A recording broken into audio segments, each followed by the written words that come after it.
I'm muted.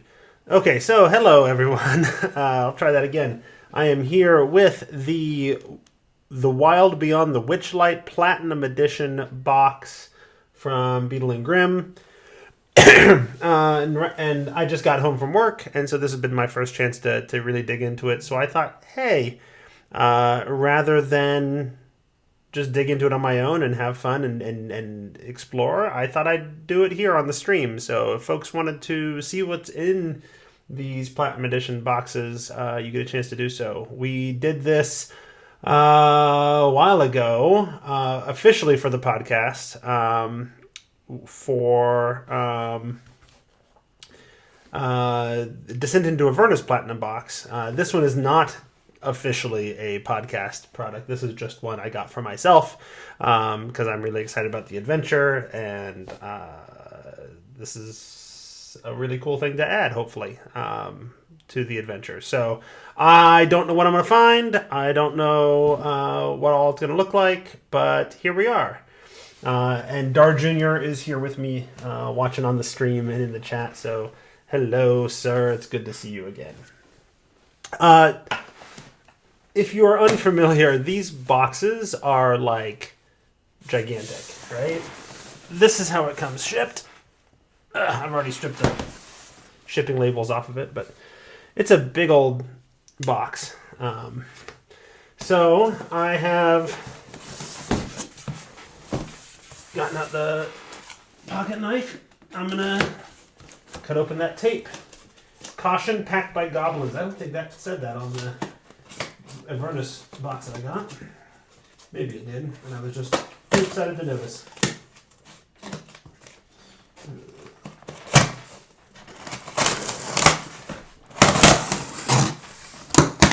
Careful not to cut into anything that's in there. Box is open.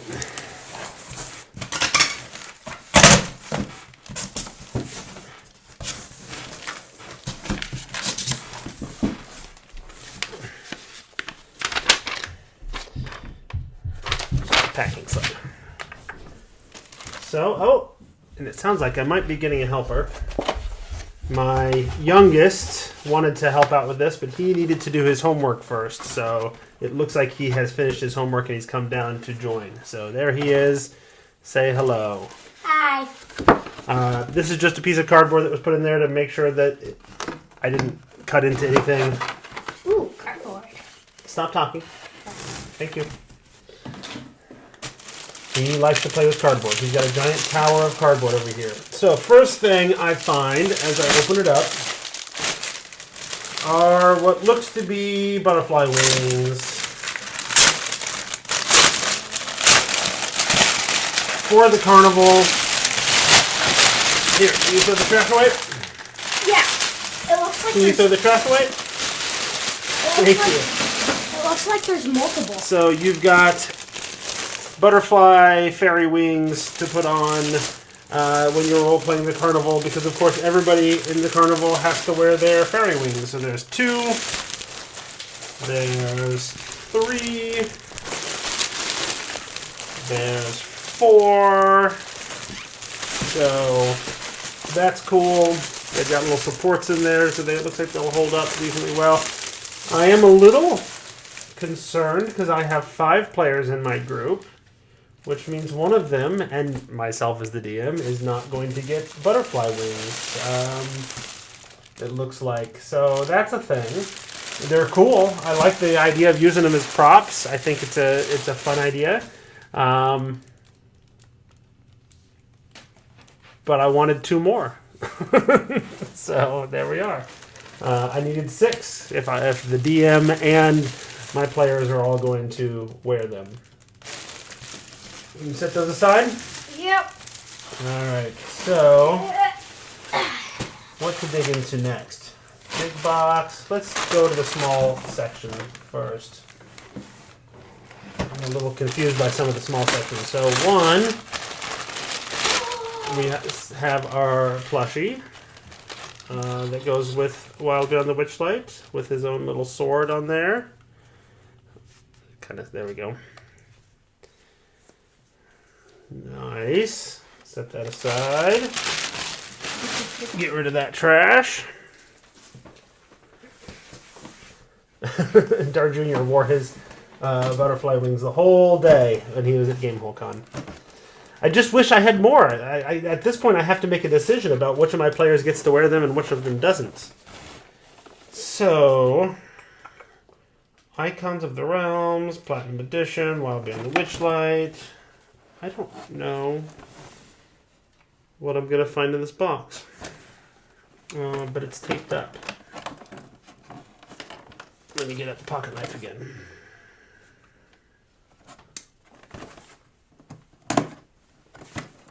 It feels really light, so I'm not... Maybe it's just a space filler. No, it's got something in it. Minis? Right. So there is a bunch of minis. So the Jabberwock is in there. There's a Furbolg, Snail, some Goblins, Bullywogs, Herringons. Zabilna's in there. There's all 3 hags in there. It looks like the 3 hags are in there. A unicorn. So it's got this. Let me see if I can get the cover off so you can see a little better.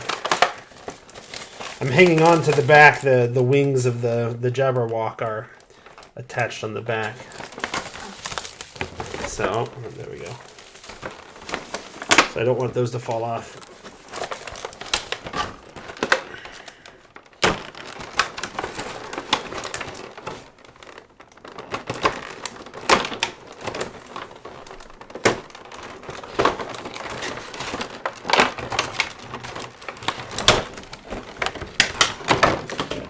So it's not all the minis you need to run the adventure.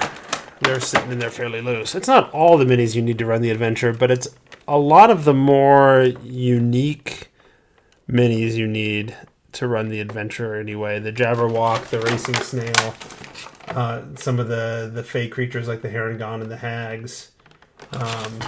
Those will all be super useful. Now, I don't have to worry and fret about whether or not I'm going to find those in random booster packs. I said in the Descent into Avernus one, boy, it'd be real nice if you had just all the minis you need for the adventure. That's a big ask, because that could be a lot of minis. I considered, boy, wouldn't it be cool if there were some flat plastic minis to sort of fill in for the ones you couldn't get 3-dimensional minis on, but... and who knows, maybe we'll run into that, but that's where we're at for now. Thank you, sir. Let me put that box down.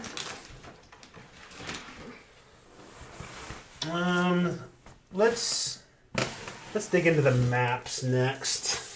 Just like the Descent to Avernus box, it comes with a big map tube full of maps. The Descent into Avernus one, the outside just kind of looked like a dungeon tiles sort of stuff. This one is made up to look more Witchlighty, although it's a fairly simple design. It's mostly red. It's got a little bit of a watermark sort of thing going on, but it's mostly just red with the triangles making it sort of evoking the carnival sort of feel, I imagine, is the goal. So let's start pulling these out. The paper on this one folded a little bit at the top, so it's catching because they fit just real snug. There we go. I don't want to mess any of them up. Can you set that aside? Sure thing. We'll pack it all up afterwards, so I'm not going to worry about keeping them all nice and neat right now. Yes, it's a sturdy tube. They're fairly thick cardboard. I have the Descent into Avernus one, and yeah, they're very sturdy. So we have maps ready to go for some different locations. I'm gonna apparently drop those on the ground. Damn it, don't worry about it. Okay. The Nightshade Study, Bedroom, Aviary. And this one is labeled the Goblin Market.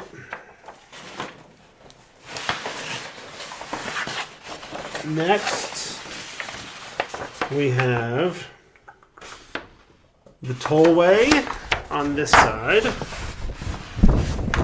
And where's the label? They're small labels. The big top from the Carnival on the other side. That would actually be a useful map to have. It's interesting, the map situation here. Looks like there's a good variety of a lot of different locations for maps that you might need for like encounters and things for an adventure that is designed so that you don't necessarily have to have a lot of fights. Here's the throne room. And on the other side is Bavlorna's cottage and the ballroom. So you get some places for the palace at the end and one of the hags' homes. Pretty high quality maps.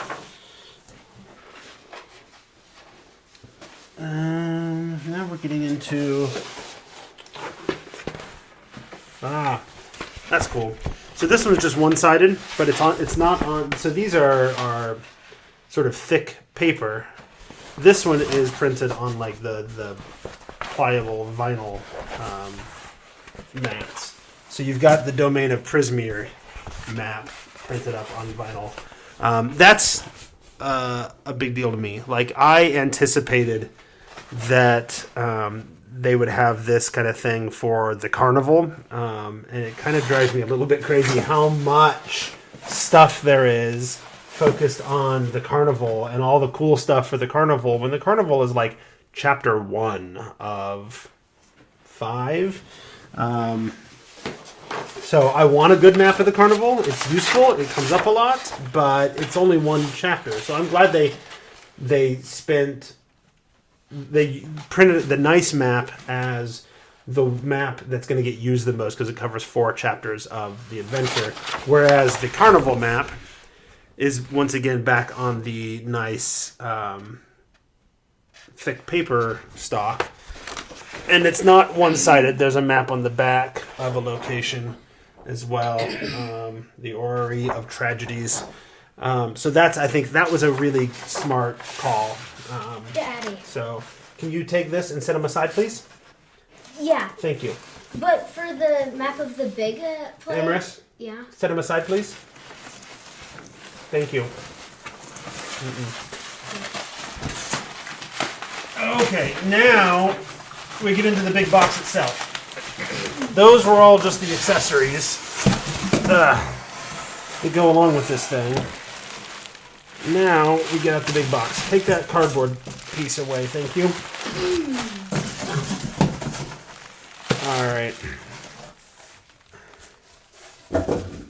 Yeah, Junior pointed out that people do enjoy the Carnival. It's a super fun. I know I had a good time. So I knew that I was really going to be into this adventure because I playtested it, and my playtest of this adventure was like the most fun I've had playing with my current group for the last 2.5 years. So I knew it was going to be a really fun and entertaining thing. We played through the Carnival fairly quick, but it was a playtest. There was no time to sort of linger. But it's a super fun location. That said, the rest of it's also full of fun locations. So take your time with it. Even if you're going to linger in the Carnival, you're still going to theoretically spend 4 times as much time lingering in Prismeer doing fun things there. So I still stand by the statement, like, the Carnival's cool, but the really nice map you need, it's more useful to have that as Prismeer than the Carnival. So unbubble wrap that. That's good. I'm glad everything's pretty well protected in there. I'm happy with the way it's packed. There was some damage on the outside of the box, of the shipping box. So I was a little bit worried that there would be damage inside. But so far, I haven't seen anything. Okay.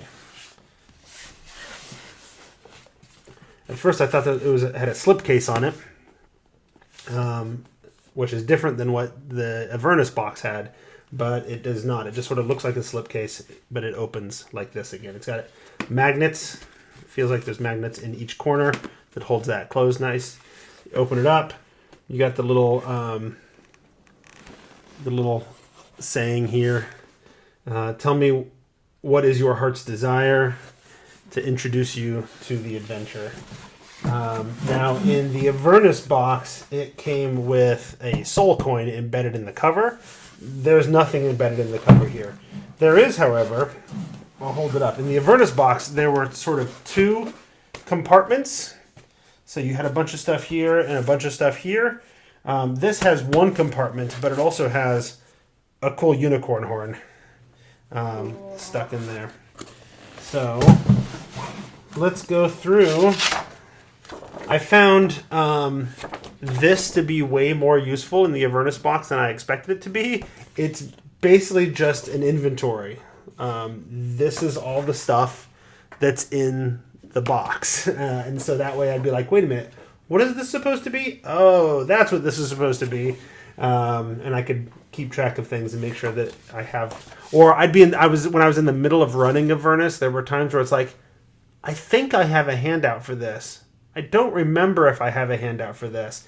So I could pull this out really quick and see, yes, there is a handout for this.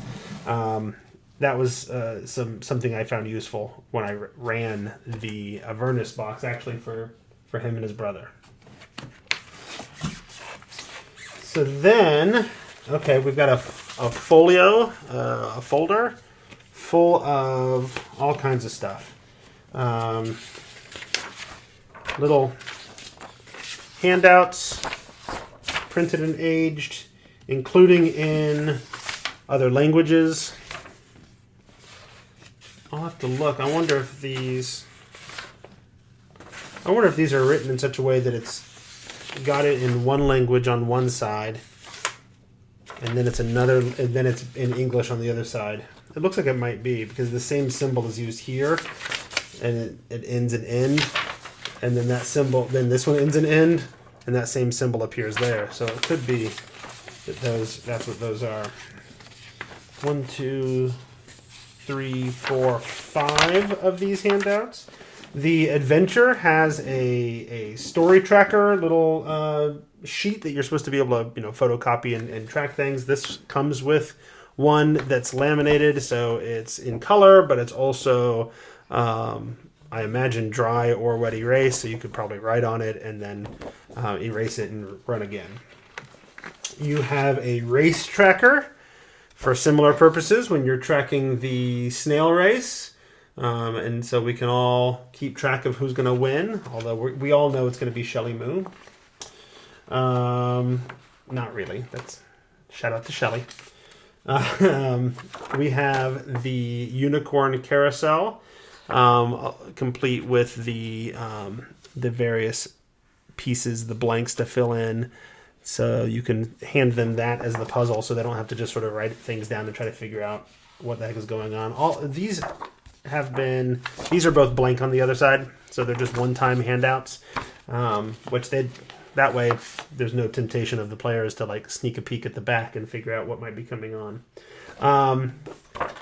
The chattering bullywog heads. So this is so these are lines that the bullywogs might randomly chatter and talk about. This was another thing that they did similarly in the Avernus box.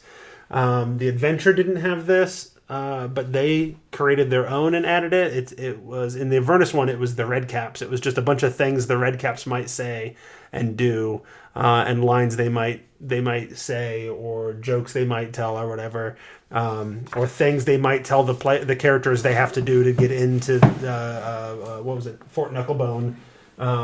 So we had a good time with the red caps, making fun of the players or the characters and making them do all kinds of crazy things.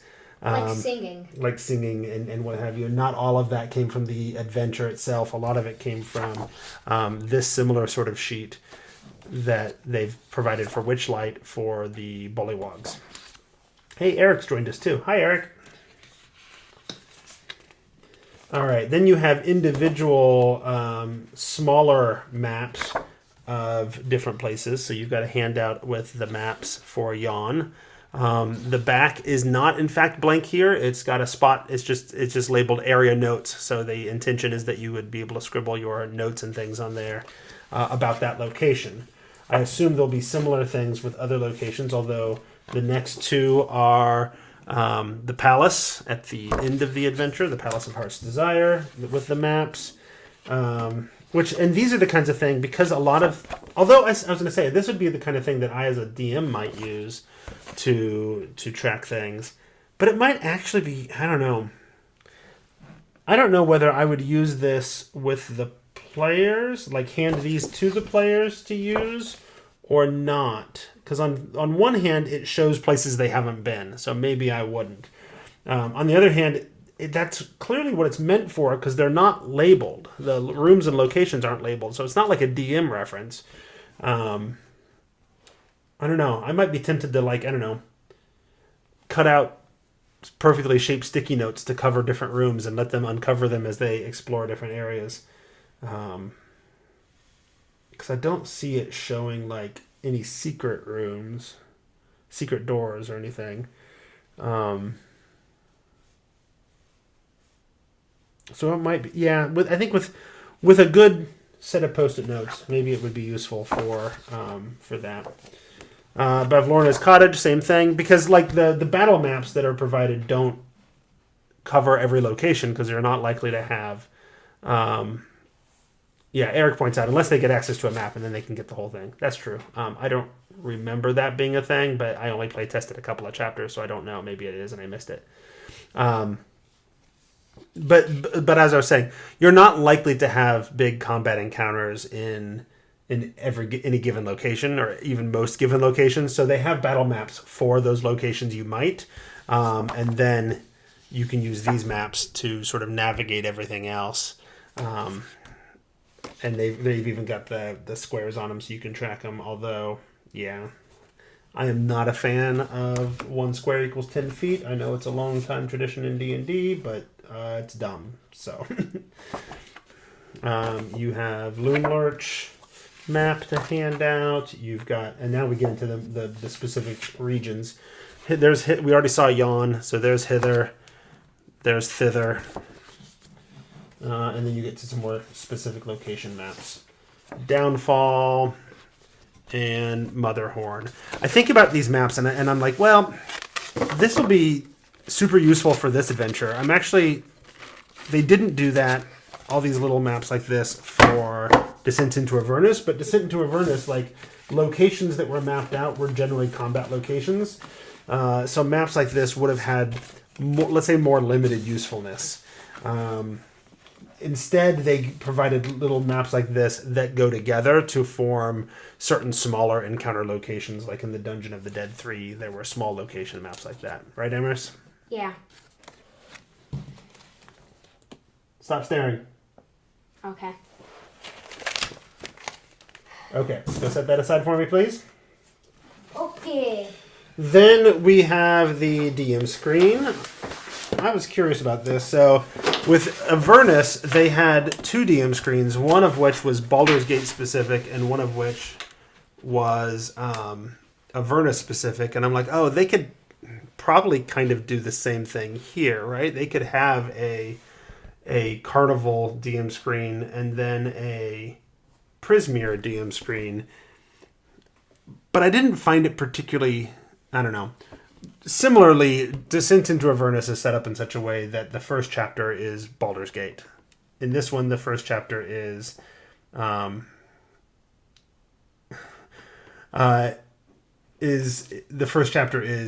Carnival, right? I don't need a whole DM screen for the Carnival. I don't think. And it doesn't look like, I only see one DM screen in here, and I think that's probably about perfect. My trick is I've started using one of those DM screens that you can change out the inserts on. So now I'm tempted to, like, maybe, I don't know if I want to, like, cut this up and stick it in there, or if I want to, I definitely probably don't. Maybe at most I want to scan this and put it in. Although I do have the issue on this one. I'm a big fan of landscape style DM screens. That is not what this is. This is a taller DM screen. So we'll see what I do with it. I haven't I'm just discovering these things, so I haven't really thought through what to do with everything yet. Okay. There's a lot of chat going on in the chat between Eric and Dar Jr. Can we talk about playtesting? Yes. Are you asking? You want to ask me questions about playtesting, or am I allowed to talk about playtesting?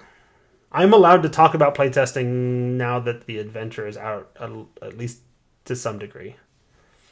At least that's been my understanding in the past. So,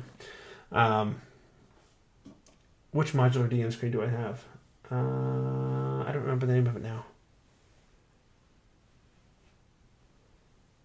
Yeah, I could tell you at some other point, or I could have sent Emrys over real quick. I think it has the name of it on one of the panels, and he can go check it out for me while I cut open this. So there's a whole bunch of little handouts and things here, but it's all like shrink wrapped. So I want to be very careful cutting this out.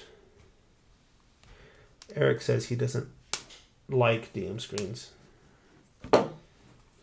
I get that. I understand that. I do. I like having my DM screen right there in front of me, easy to reference. I like the barrier, but I'd like the barrier to be short because I don't want much of a barrier. I just want just enough of a barrier that I can easily reference things, but not so much of a barrier that I can't easily see everybody at my table, which is why I prefer the landscape mode screen instead of the tall ones. Did you find the name of the screen? I don't see it. It's printed on one of the panels. I think it's on one of the outside panels. Yeah, I'm looking there. Okay, well, I'll find out later and let him know.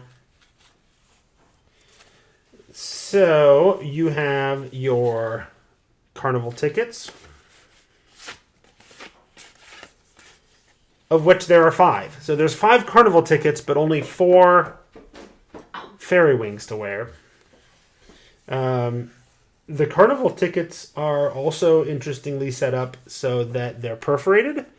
It feels like when you go in, you could tear off the stub, and then you could actually also punch the stars are perforated, so you can punch out the stars. That's a really cool idea. And I almost certainly won't use it that way, right? I don't know. I hate the idea of spending this kind of money on a box set like this and then punching out all the holes and tearing off the perforated things, because then I don't get the replayability out of it. Not that I would necessarily replay it several times, but I'll oftentimes run something with the kids and then run something with my adult group too. It is a really neat idea with the tickets. I like that it's punchable. I like that you can tear it off. And I also know that there's a Wild Beyond the Witchlight DMs group on Facebook that I'm a part of, and I know that there's somebody that's posted on there that's talked about selling on their Etsy store tickets like this, or there's DM's Guild products where people have made tickets like this and you can print them off and tear them up. And yeah, Eric, like I said, I'm planning on probably running it at least twice. So at least the first of those times, I don't want to tear up the tickets. If you spend this kind of money on something, I want to be able to reuse it. More handouts in one language on one side and another language on the other side. It's also crinkly and pre-worn, as are these. Dar Jr. asked if I'm going to stream. I've never streamed live games before. I would have to figure out a whole setup, and I don't have any intention of doing that, but someday I may change my mind. Who knows? So more handouts from the hags. More handouts folded with a seal. Handouts. Lots of handouts. Another handout of that sort. You have wanted posters There's a whole thing with this character being wanted, and there being wanted posters posted all over the place for him, and some of them get kind of like this one's really simple. Wanted, Will of the Feywild, but then they get more. They add more things to it, right? Find this Flibberty Gibbet and deliver him to me and unharmed, and I shall make you as strong as an octopus. As I recall, there's a bunch of different things that might be printed on the wanted posters described in the adventure. So I would guess, again, I don't have the adventure in front of me. Well, I kind of do. It's in here. But my guess is that that's where a lot of these come from. It's interesting that the wanted posters, it looks like every wanted poster has, and they're not all different. Like these two are the same, let me see, are the same artwork for the character, but not all of them are. There's several different versions. So that's different artwork. That's different artwork. So they didn't just come up with the artwork for the wanted posters and just recreate it over and over again. They mixed it up a little bit. Some of them they doodled on, right? Or drew mustaches on. Yeah. Right? Did you have something you wanted to say? You were tapping me on the back. Yeah, I wanted to say I didn't think there was enough handouts for Avernus? Yeah. Yeah, but there were some cool handouts because they were like the metal plates and the soul coin. Like there were some really chunky, cool handouts for that Yeah, one, so. But there's a lot more. So we've got more handouts. Yeah, more paper handouts in this one, I think, than what was in Avernus. Yeah, I was thinking about that too, Eric. It might be worth it. I don't know. If I can get a bunch of really cheap frames, because there's a lot of them, I could frame them and put them up as well. That way they'd hang nice. I don't want to, I don't know. There's the part of me that doesn't want to put like stick tack or something on these handouts in order to put them up around the room, but maybe I'll change my mind. More handouts of the plans in the carnival to steal the pocket watch. What do we have here? Oh, these are the these artwork. So that's different. So in Descent into Avernus, they had little artwork cards that were folded the other way, so you could like hang them over your screen and show the player or the characters. No, show the players the artwork, and then on the other side it had like stat blocks, so the DM could have the stat blocks really handy while they're looking at the artwork of the monsters and the creatures and whatever. But there were also some things more like this. They were still folded the other way, but I guess they just had some long form art. So they folded them this way, just so you can have you don't have to hold up your book to show off the artwork of different things. You can hold up the little handouts and show off the artwork that way. You have like they did in Avernus. There's pre-gens. I don't know. I don't care about pre-gens, and my players would throw a fit if I threw pre-gens at them if I was going to do this whole giant campaign. So I look at those and say, hey, neat, and then they end up in the bottom of the box and never get used. This is...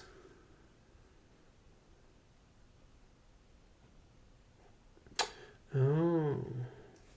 So there's a bit where they put on a play sort of thing, and there's a whole like framework and setup for coming up with the play, I guess. It's got working titles, pitches, the cast, characters. Oh, that's the part of the cast. The plot, sort of fill in the blank plot pieces there. Yes, Eric, pre-gens are useful for one-shots and conventions, but I didn't spend $500 to run this as a one-shot. That's why I don't find the pre-gens super helpful. A neat Witchlight Carnival poster. That's the kind of thing. That's definitely something to frame and put up in the game room. And then blank cardboard. Okay, next. Beetle and Grimm presents Fairy Tales from the Warehouse.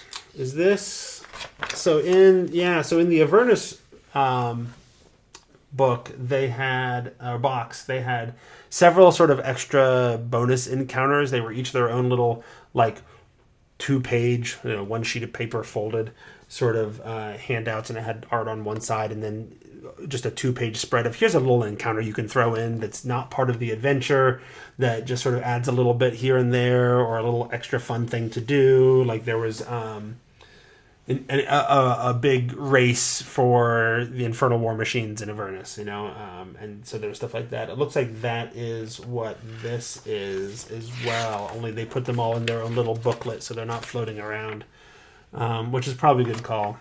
The Leviathan of Lilac Lagoon, Glitter Hill, and they tell you like this would go in during Chapter 4. The Leviathan of Lilac Lagoon would fit into Chapter 2. Ruvar's Windmill fits in at Chapter 4. So they're just these extra little encounters to throw in. And there's 3 of them here. I think there were 3 or 4 of them in Avernus as well, so it's pretty similar. Then let's get the next shrink wrap thing. This is going to be pretty straightforward, I think. It looks like it is the adventure books, but I gotta be careful. I don't want to cut the books with my knife. Daddy. Yes. It looks like on the unicorn horn at the bottom there's like fake blood there. Yep. Like it was chopped off. They do. They got it all marked up like that, right? There's cracks and things in the unicorn horn. Let's see. So it looks like it's cracked up and it's been chopped off, so it's maybe a little bloody. I agree. You take care of the trash? Yep. So the way Beetle and Grimm does the actual adventure, rather than giving you, the book with the adventure in it, they take it chapter by chapter. And so there's one booklet for Chapter 1. And then there's one booklet for Chapter 2. And there's Chapter 3. And they take some of the splash page artwork from it. But that way they can sit flat really easily. You can not have to flip through the whole big book to find the thing you need. It's easy to get to things quickly. Don't pop bubbles right now, please. There's Chapter 5, and then you got the appendix as well, which is also super nice because then you can have like the chapter you're using right now and the appendix open with stat blocks and stuff open at the same time, and you don't have to keep flipping back and forth. So those are the books. Let's deal with some physical props next. It has a bag. I don't know what's in the bag, but there's a bag. There's something in the bag. There's little slips of paper in the bag. Oh, like a bag. Yeah, I don't recall from the adventure what that is, but there's little slips of paper with things, little phrases and words printed on them. So you could, have the players reach in and pull out a slip and get the prompt they need. Something stirs below. See, I blush red as a radish. So there's all kinds of little quips and phrases in there, and I am certain, I have vague recollections that plays into the adventure, but I forget when and how exactly. Then we get into, let's do the physical props before we get back into some more paper things. There is some sort of a pen, or it's got. You take care of the trash? Yeah. So that's interesting. It's this little metal doodad. Has a base that it sits on. Here, I'll hold it like that. Oh, nope, I'm gonna drop it. Can you grab it for me? Yep. There we go. So it's this little doodad, and I don't know what that's for. It's got the butterfly wings from the carnival on it. It's got kind of a carnival motif. It's cool. I don't know. I guess I'll find out as I dig into the adventure again. You have a coin So, it looks like. The Descent into Avernus. It's much smaller than the soul coin. Yeah. So you've got your coin. Beetle and Grimm's.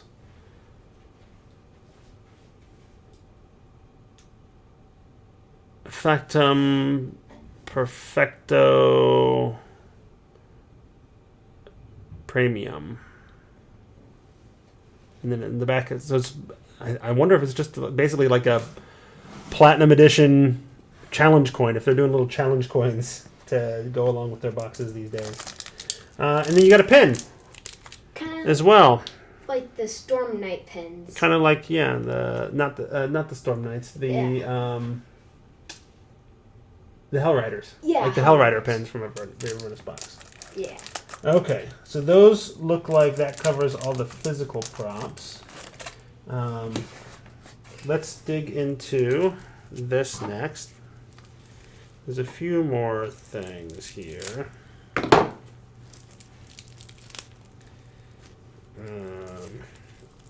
Paper items. There we go. You take that trash? Yep. Oh, you missed some of it, but Oh. that's okay. Okay. So these are cards. It's like a deck of cards. But it seems to be... Yeah, it's just a deck of cards with like a primer on the different characters. You know, Zybilna of Prismeer, and then just in the words there. And then you flip it over, and it has a short paragraph about Zybilna and alignment, personality traits. I guess it's just a reminder for the DM when they're running the game, and they're like, "Oh wait, I gotta roleplay this. I gotta roleplay Vansel. Let me get a quick sort of what can fit on a playing card sort of size reminder of how I'm going to roleplay Vansel." On the back side, it not only has the description, but it lists under their names what chapter of the book they're from. So I guess you can organize them that way and find them the way you want them. Yeah, I'll be curious to see if or how I use that.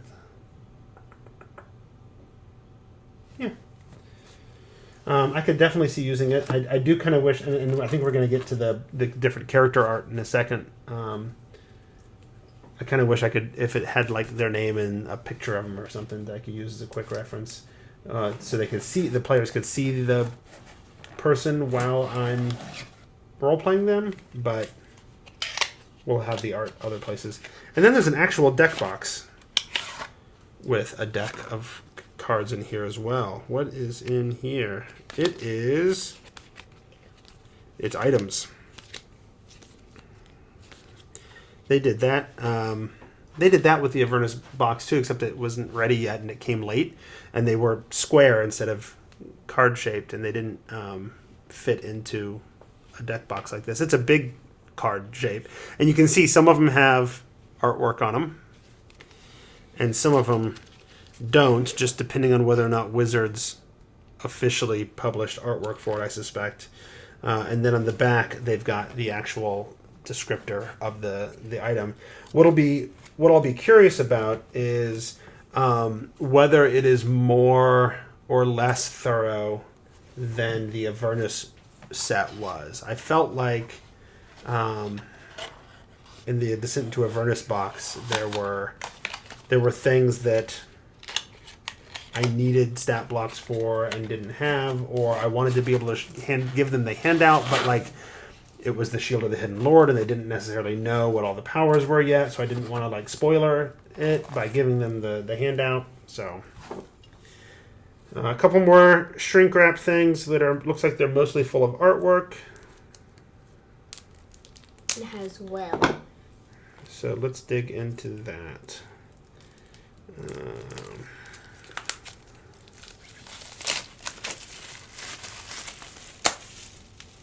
Thank you.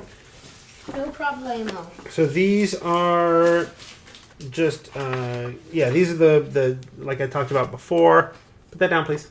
Okay. This is just the artwork. Eric asked if those cards are tarot sized. They might be. I'm not super tarot card fluent in that I don't mess with tarot cards much. I do have a set here that one of my players made. It might be that sized. It feels even a little smaller than it's a little small. It feels to me, my gut is that it's a little smaller than tarot sized and a little bit bigger than poker sized. But I could be wrong. I am open to the idea that it is tarot sized. In fact, do you know where those tarot cards are? What does tarot mean? So no. So these they're little table tent things, right? You've got art on both sides, or you can put it over top of the DM screen, which is what I would oftentimes do. And that's all it is. It's just one piece of art on one side, one piece of art on the other side. The inside is blank, other than it has the name of the artwork, so you can keep track of not only what it is showing, so you know when to show it, but also the location. So the fairies are from book 1, page 12, and then they also give you the artist's name, which is nice because oftentimes you got to hunt for that a little bit if you're just looking at it in the book. So there is a large stack of artwork. It looks like they've got artwork. They may have every piece of artwork in the book available this way. Not as handouts, because then you'd be able to see the other side. But and they also have the artwork. I think this is from one of those bonus encounters that they had. So that'll be nice. They have artwork for their bonus encounters too. I don't think they had that for the Avernus box. They didn't. So.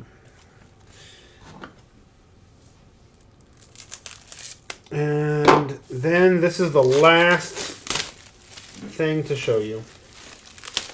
And I suspect this is all the monsters.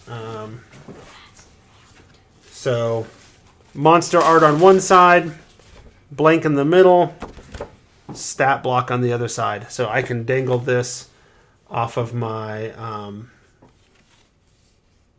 DM screen, and then they can see what they're fighting, and I can see the stats for what they're fighting at the same time.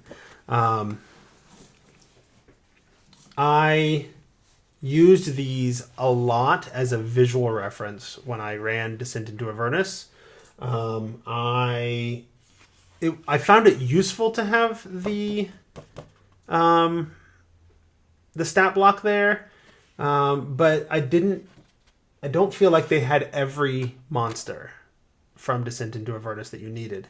And so I was looking everything up on D&D Beyond anyway. So it was nice to have the stat block there, but I was looking at it on my laptop screen anyway. I will be curious to see if they actually have, because what they didn't have in the Descent into Avernus box were the creatures that were common and already in the monster manual and whatever. So they only had stat blocks and things for new creatures from the adventure. Shout out to my friend Claudio Posis, who made that art. Super cute mushrooms. Yeah. So far I'm only seeing new creatures from the adventure so far. I'm not seeing anybody or anything. I'm not seeing I know there's goblins in it, and I'm not seeing goblins listed here. There is a satyr. I think that's not introduced in this adventure. Neither is the Fomorian. I think I called the miniature a Furbolg, but it's a Fomorian. Can you stop that, please? The squeaking. So there's a few things that may appear other places, but it looks like a lot of monster manual style stuff doesn't get reprinted here. I'm gonna finish going through to double check. Anytime I see somebody that might be an NPC stat, it's not. It's an actual NPC. Oh, they switch sides on me here. I gotta flip it over.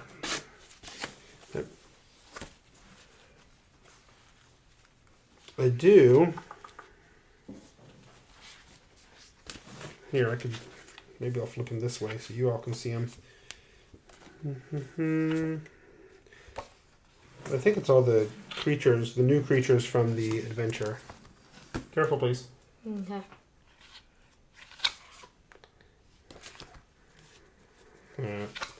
Fako the Clown. For those of us that are old.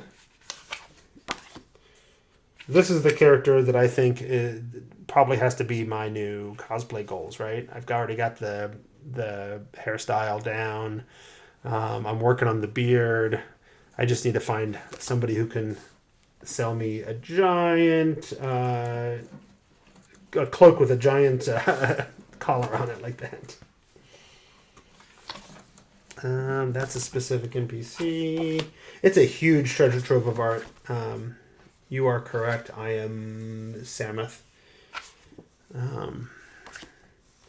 Because it's every single creature, every single NPC that is unique to the adventure, and there's a lot of things that are unique to the adventure. Plus all the artwork that was published, and some of the extras as well. So there is a lot of artwork that is a huge part of the value of these.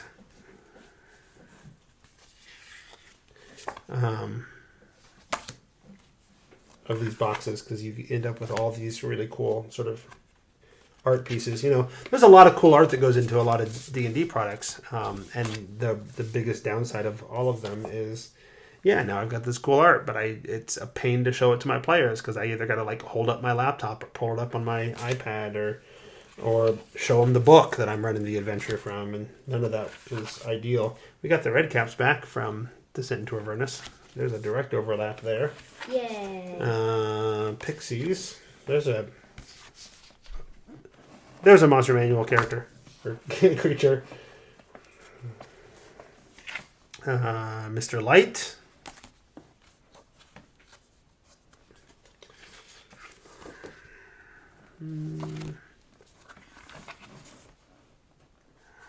Mr. Witch. There's the character Sir Talavar that they sent the plushie from. Can you take your hand out of there, please? Yeah. And then the last of the hags. And that, I believe, unless I find a hidden compartment, which, I don't know that I would put it past them, but unless I find a hidden compartment, I think that's everything. That's the box, that's the plush, that's the DM screen, that's the miniatures, the big box of miniatures that came with it. I said that.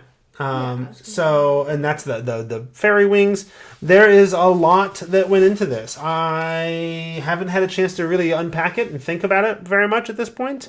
I don't know how it compares to a lot of other boxes. I really only have the Descent into Avernus box to compare it to, because these are the only two that I've seen. But yeah, there we are. I'm sure someday when I actually start running the adventure, I'll have a better sense of the value. Eric is asking, it's a nice amount of stuff. Is it worth the price? That's the part where I don't know. Maybe. I mean, it's a $500 box, so it's not cheap. But there's a lot of handouts. There's a lot of art. There's the little metal pins and doodads and things. There's the maps. Part of what helps me figure out if it's worth it or not, though, is running it. Like when I ran the Descent into Avernus using the box, I got a better sense of the value because I was like, okay, well, they gave me all this maps. They gave me all this artwork. They gave me all of these stat blocks. Is it going to actually be useful at the table? Are these the things that are going to come up in the game that are going to make it worth having all of this stuff ready to go? And that's when I suspect I'll have a better sense as to whether or not it's worth it. There's a lot going on here that not only is fun and immersive and that kind of stuff, there's a lot here that's really practical. Like the idea of having the little baggie with the slips of paper in it. right? That's cool and immersive, but it's also like super useful because there's a lot of little slips of paper in here. I would guess there's at least 100 of these little slips of paper in here. And the idea, like, I could recreate this, absolutely. But the time and effort it would take me to prepare and cut out all of those little slips of paper and put them in a baggie like this, that's time consuming, right? And if my time is valuable, then that's where the value of this kind of thing comes in, right? The production value is also much higher than what I would probably put out.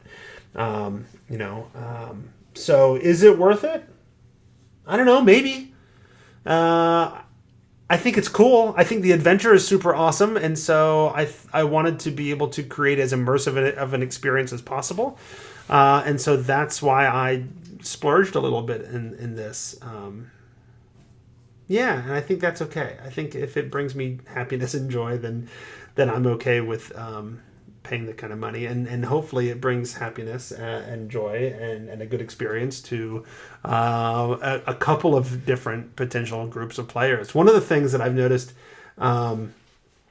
as my son, who's really into the plushie, one of the things, so they did a plush like that for Descent into Avernus, and it was a character that is incredibly crucial to the adventure and is in the almost all of the adventure.